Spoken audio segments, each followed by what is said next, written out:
इस बात से पेट नहीं भरा तो यही देवबंद में मेरे ऊपर गोली चला के 4 गोली चला के मेरी जान लेने का प्रयास किया गया था। मैं आपका वही चंद्रशेखर आजाद। स्वाभिमान को कभी कमजोर करने दिया? ये मेरी जान क्यों लेना चाहते हैं? क्या मैंने इनकी जमीन छीनी है? क्या मैंने इनका धन छीना है? क्या मैं कोई गलत लड़ाई लड़ रहा हूं? मैं आपको बताना चाहता हूं, ये इसलिए मेरी जान लेना चाहते हैं क्योंकि ये जानता है कि अगर चंद्रशेखर आजाद ने साथ दी गया तो इस देश में बाबा साहब अम्बेडकर को मानने वाला व्यक्ति दिल्ली की कुर्सी में बैठेगा, उसको कोई रोक नहीं सकता। क्योंकि जितना प्यार आप देते हो इतना ही प्यार बिहार में भी लोग देते हैं। और गौर से सुनो, हमें दिया किसने क्या है मैं कहना नहीं चाहता था, हमारी रैली है, लेकिन मैं आपको आगाह करना चाहता हूं। आपको याद है नहीं याद है, एक पार्टी जब उसकी सरकार बनी तो जितने महापुरुषों के जिलों के नाम थे, महापुरुषों के नाम पे, चाहे वो काशीराम नगर हो या ज्योतिबा फूले नगर, ये हापुड़ के लोग यहां बैठे, ज्योतिबा फूले नगर हो, काशीराम नगर हो, आप जानते हो किस पार्टी ने बदलने का काम किया? और वो पार्टी आज गली गली कहती फिर रही है कि हम इन कमजोर के रखवाले हैं। मेरी बात को याद रखना, बिल्ली को दूध की रखवाली बिठाओगे तो ना दूध बचेगा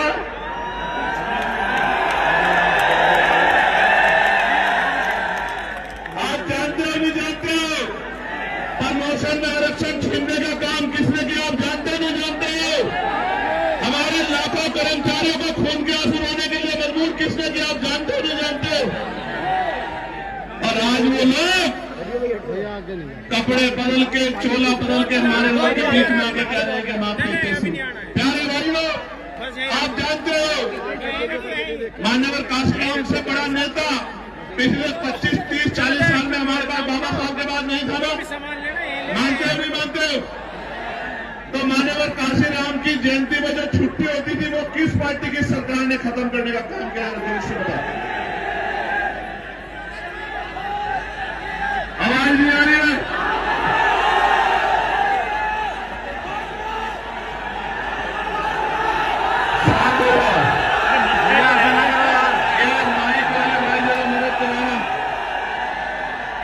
ये माइक वाले भाई मदद कराना। आवाज आ रही है क्या? मैं फिर दोबारा पूछता हूं, 2012 से 17 के बीच में हमारी पिछली सरकार ने जो माननीय काशीराम साहब के नाम पर छुट्टी घोषित की थी कि वो हमारे रहबर हैं, उस छुट्टी को कैंसिल करके हम सब लोगों को अपमानित करने का काम किस पार्टी की सरकार ने किया? आपको याद है नहीं याद है? और आपको याद है नहीं याद है? आप याद है नहीं याद है? प्रमोशन का, रिजर्वेशन का बिल पार्लियामेंट में किस पार्टी की सरकार नेताओं ने पास? याद है नहीं याद है? एक चंद्रशेखर आजाद है, पार्लियामेंट में फाड़ के दिखाओ बिल, आ जाओ। चंद्रशेखर में अकेला चंद्रशेखर आजाद आ जाओ, बिल फाड़ के दिखाओ, प्रमोशन रिजर्वेशन का जाओ। मैं आपको यही बता रहा हूं, तो दुश्मन को पहचानो, भूलो मत आपकी इसी लापरवाही का फायदा दुश्मन उठाता है। गौर से सुनो, अभी तो बात शुरू भी नहीं हुई है, अभी तो बहुत कुछ कहना है। न हम सफर से निकलेगा, न हम नसी से निकलेगा, हमारे पांव का कांटा हम ही से निकलेगा। मेरी बात को अब याद रखना। समस्या किसकी है मेरे लोगों बताओ, किसकी समस्या है? हमारी। हल कौन निकालेगा? दूसरों के कंधों पर लाशें जाती है, लाशें। अगर जिंदा हो तो जिंदा नजर आओ, वरना मुर्दा समझ के दफना देंगे ये लोग आपको। मेरी बात को याद रखना। प्यारे साथियों, आज हमारी सबसे ज्यादा जरूरत क्या है? ये जो लोग नौजवान अति उत्साह में डिस्टर्ब कर रही है, अच्छा नहीं। आज मेरा प्यार मुझे कम लग रहा है तुम लोगों में। बैठ जाओ, बैठ जाओ, बैठ जाओ, नहीं बैठ जाओ। अब ये आपको देखना, बैठो, बैठो, आप भी बैठो, उसके पीछे वाले।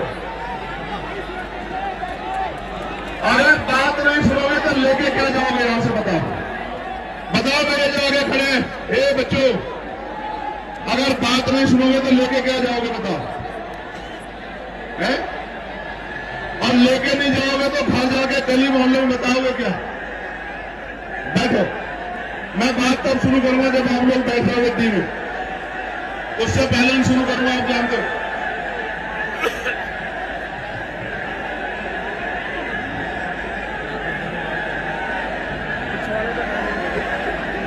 कमजोर करने का काम किया है। मैं आपको विश्वास दिला के कहना चाहता हूं, आजाद समाज पार्टी का राजकाज बनेगा तो गरीबों के लिए इंटरनेशनल लेवल की शिक्षा का इंतजाम हम सरकारी स्कूलों में करने का काम करेंगे। मेरी बात को आप याद रखना। आप अगर हम लोग पढ़ेंगे नहीं तो आगे कैसे बढ़ेंगे? आगे नहीं बढ़ेंगे तो तरक्की कैसे करेंगे? इसलिए इस शिक्षा रूपी हथियार को हमें मजबूत करना है, कमजोर नहीं होने देना। साथ साथ चिकित्सा व्यवस्था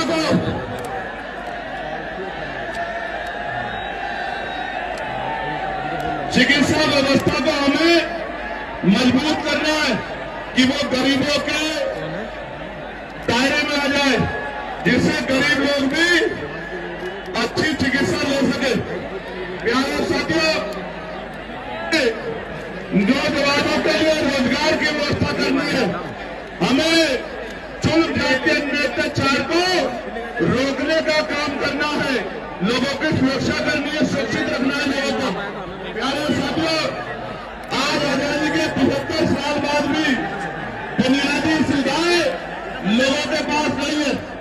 बुनियादी सुविधाएं यानी कि रोटी, कपड़ा, मकान भी 75 साल की राजनीति में रोटी, कपड़ा, मकान की भी अच्छी व्यवस्था हमारे लोगों पे नहीं हो पाई।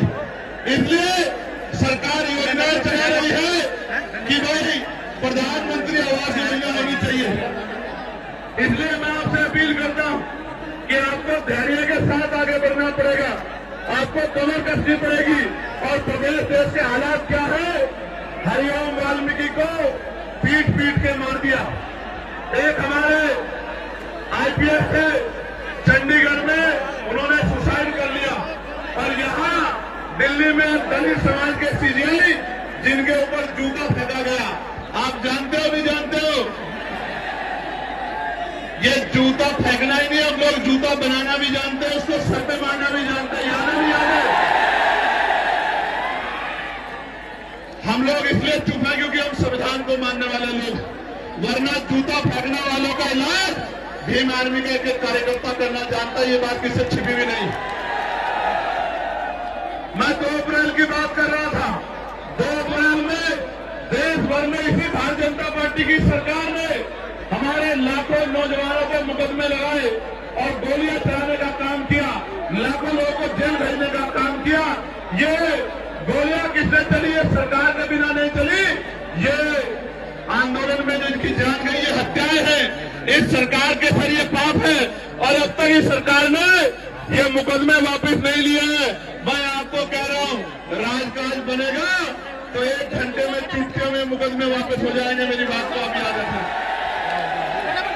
हाथरस के परिवार से मुख्यमंत्री जी ने वादा किया था कि वो उसको एक नौकरी देंगे और घर देंगे। आज तक हाथरस के परिवार को न नौकरी मिली न घर मिला।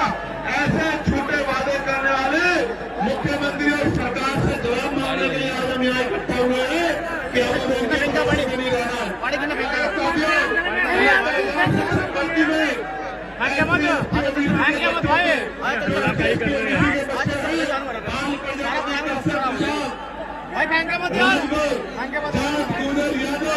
तमाम जो है वो पार्टियां, विश्वकर्मा हो, सैन हो, उनके बच्चों के 20,000 पद इसी सरकार ने छीनने का काम किया और हमने उसके खिलाफ आंदोलन करने का काम लखनऊ में किया। मेरे लोगों, प्यारे साथियों, निजीकरण करके सरकारी नौकरियों को खत्म किया जा रहा है और बिजली विभाग का निजीकरण करके पूंजीपतियों को सौंप के महंगी करके गरीबों का खून चूसने का इंतजाम सरकार कर रही है भारतीय जनता पार्टी की।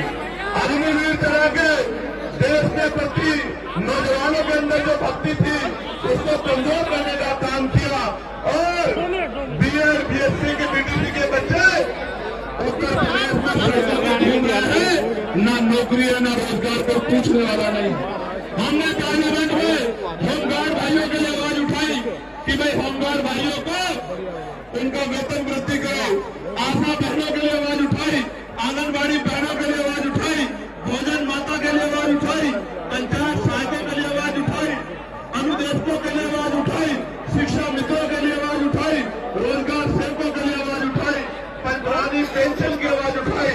और पुलिस के भाइयों ने जिन्होंने आज मेरी मदद नहीं की, उनकी भी 8 घंटे की ड्यूटी हो, सप्ताह में 1 दिन छुट्टी हो, वेतन विषमता दूर हो, बॉर्डर स्कीम खत्म हो, उसकी आवाज भी पार्लियामेंट में हमने उठाने का काम किया। और राजकाज बनने पे उसको लागू करने का काम भी हम ही करेंगे, किसी और के बस की बात नहीं। सम्मानित साथियों, आज हमारे ऊपर सबसे बड़ा खतरा SIR का है। SIR के जरिए बिहार में वोट की चोरी की गई। मैं सरकार को बताना चाहता हूं, इलेक्शन कमिश्नर को बताना चाहता हूं, ये बिहार नहीं है मेरे प्यारे साथियों, ये उत्तर प्रदेश है, उत्तर प्रदेश। और ये वोट हमें खैरात में नहीं मिली है, ये वोट बाबा साहब अम्बेडकर के आशीर्वाद से मिली है। एक भी वोट को जाने नहीं देंगे, मेरी बात को याद रखना। एक भी वोट को जाने देंगे। अगर इससे बड़ी रैली करनी पड़ी तो रैली करेंगे, और सड़कों पर जाकर आंदोलन करना पड़ा तो आंदोलन करेंगे। SIR के नाम पे वोट की चोरी नहीं होने देंगे, मेरी बात को आप याद रखना। मुख्यमंत्री कह रहे हैं सरकार के डिटेंशन सेंटर बना रहे हैं, मुसलमानों को डराने के लिए कह रहे हैं। इन डिटेंशन सेंटरों को ताला लगाने का काम आजाद समाज पार्टी काशीराम करेगी, मेरी बात को आप याद रखना। और यहां से जाने के बाद आपको कह रहा हूं, यहां से जाने के बाद आपको कह रहा हूं कि मेज कुर्सी मत लगाना, खाद डाल लेना, जाके खाद BLO के साथ खाद डाल लेना, खाद डाल लेना। एक एक वोट संभाल लिए, रक्षा करनी है। ये वोट हमारा हथियार है, हम इसको जाने नहीं देंगे, मेरी बात को आप याद रखना। डालोगे नहीं डालोगे, जाके खाद डाल लेना, एक एक वोट की रक्षा करना। और SIR के जरिए एक वोट की चोरी ना हो,